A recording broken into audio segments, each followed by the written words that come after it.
¿Cuáles son los riesgos de este escenario central? El principal riesgo, por sobre todo lejos, es el tema del control de la pandemia, y aquí obviamente cae de cajón lo que pasa con las vacunas.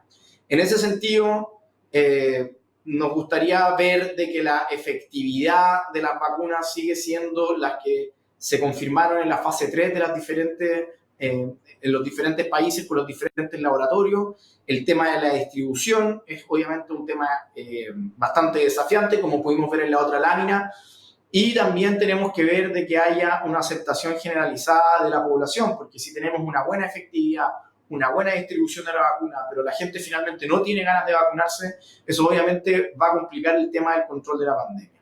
Entonces, nuestros principales ojos con respecto a los riesgos están en el tema de las vacunas y de que todo siga de acuerdo al plan que estamos viendo actualmente, es decir, de que no haya nuevas cepas que sean finalmente resistentes, etc.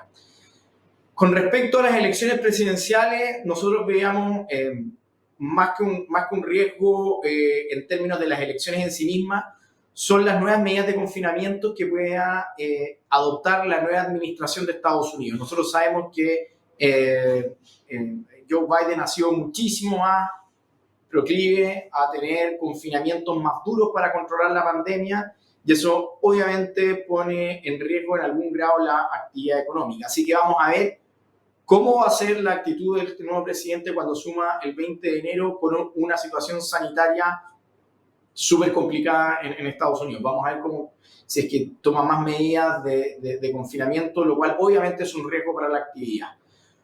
El tercer riesgo vendría siendo de que tanto los gobiernos como los bancos centrales sigan teniendo el pie en el acelerador con respecto a los estímulos. Que los bancos centrales sigan proveyendo liquidez, que sigan manteniendo las tasas de interés en niveles bajos, y que los gobiernos sean lo suficientemente proactivos de seguir manteniendo un gasto fiscal hasta que sea evidente la recuperación económica. Si sacan el pie del acelerador antes de eso, obviamente que los activos de riesgo no lo van a pasar bien. Y por último, el cuarto riesgo, pero que en este momento está extremadamente latente, que vendrían siendo las relaciones entre China y Estados Unidos.